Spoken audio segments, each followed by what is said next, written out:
Et la parole est à Madame Geneviève Garrigos pour 5 minutes. Madame la maire, mes chers collègues, oui, ce sont 9 associations qui agissent dans le champ des droits humains, mais aujourd'hui j'ai décidé de mettre en exergue le projet qui est porté par l'association Revivre. En effet, on ne comprend pas toujours le lien qu'il peut y avoir entre la préservation du patrimoine et les droits humains, entre l'intérêt des vieilles pierres dans un monde contemporain, caractérisé par la rapidité des échanges d'informations et de biens, et par la croissance exponentielle des progrès de la technoscience. À quoi bon conserver les reliquats du passé? À quoi bon s'embarrasser de cette sensiblerie? Ce sont sans doute, dit les armées syriennes et russes en détruisant allègrement les ruines de Palmyre dans leur lutte pour le contrôle d'un peuple rebelle. À quoi bon s'embarrasser de ces symboles d'une religion fausse et idolâtre?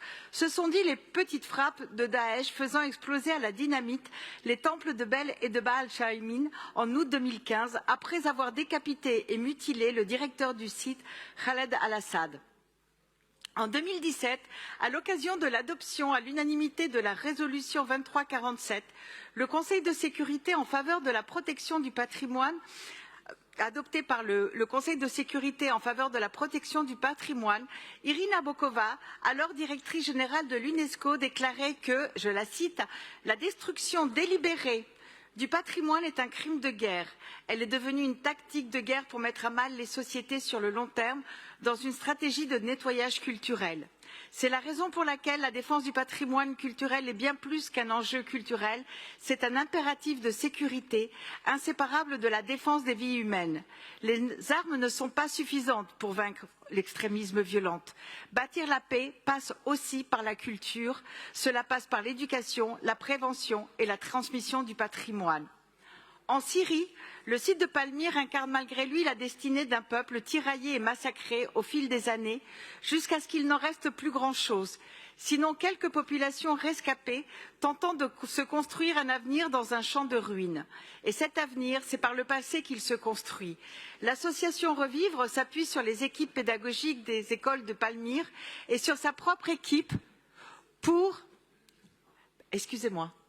proposer de former les résidents actuels aux gestes et ressources possibles pour reconstruire de manière matérielle et immatérielle le patrimoine que Daesh ne pouvait pas tolérer, celui d'une ville plus vieille que l'histoire, au carrefour des échanges et des civilisations, marquée par le passage et la cohabitation de nombreuses cultures. Les poutres historiées du temple de Bel témoignant des rites religieux de ce qui fut successivement temple païen, église et mosquée. Elle disait qu'il y avait plusieurs possibles et que cette diversité est une richesse, que l'identité du lieu était indissociable du va-et-vient des pouvoirs et des religions. Un message totalement contraire au credo de Daesh. Le soutien de Paris à ce projet vient dire notre confiance, au-delà des bombes, des cris et des tyrans qui passent, envers la richesse qui reste, inaliénable et irréductible, de ce que produisent les échanges, les mélanges et le foisonnement culturel. C'est dans cette richesse que contient l'histoire et la terre même de Palmyre que les Palmyriens pourront trouver les raisons de se reconstruire tout en reconstruisant les traces de leur histoire. Et ce travail d'une nouvelle génération, d'une nouvelle strate d'histoire viendra apporter aussi sa différence et sa marque, car il ne s'agit pas non de produire un facsimilé sans âme, décider quoi reconstruire, comment et pourquoi et quoi restituer de manière virtuelle, c'est aussi faire civilisation. Je suis Palmyre et je resterai ici même s'il me tue, avait dit Khaled al-Assad. Cette force a été laissée en partage par son courage à l'ensemble de ceux et de celles qui sont aujourd'hui de Palmyre. Avec les vieilles pierres, ces si précieux vestiges, j'ai appris de mes amis grecs qui puisent leur force dans leur histoire à ne pas les appeler ruines mais bien vestiges, qui sont des sources d'avenir bien plus vivantes et fortes que les haines, destructrices des criminels de guerre. Je vous remercie. Merci Madame Garrigos.